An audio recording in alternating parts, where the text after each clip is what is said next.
Bonjour à tous, donc dans cette vidéo on va parler des différentes tailles de cache.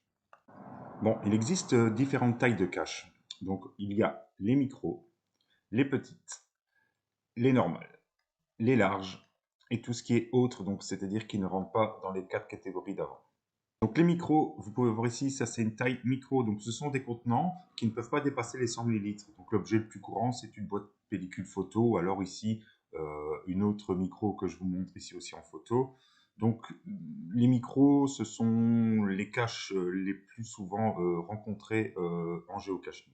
Donc ici nous avons les caches de taille de type small. Donc small, ce sont des contenants dont le volume est compris entre 100 ml et 1 litre. Donc ça peut être comme les boîtes alimentaires ou d'autres gros pots, mais maximum 1 litre. L'avantage des boîtes un peu plus grandes, c'est que, comme il est écrit ici, elles peuvent abriter des petits objets qu'on appelle des goodies. Donc en fait, vous pouvez déposer un petit objet à l'intérieur. Ça peut être un caillou, ça peut être une petite surprise que vous avez eue dans les œufs Kinder, voilà. Et vous pouvez échanger avec ce qui se trouve déjà dans la boîte. Ou alors aussi, on peut déposer des TB, donc des travel bugs que j'expliquerai plus tard. Donc ça, c'est très chouette aussi. Ensuite, nous avons les caches de type de taille régulière, pardon. Donc, taille régulière, donc c'est déjà nettement plus grand. C'est compris entre 1 litre et 20 litres, donc la taille d'une boîte à chaussures ou d'une abo box comme vous avez ici.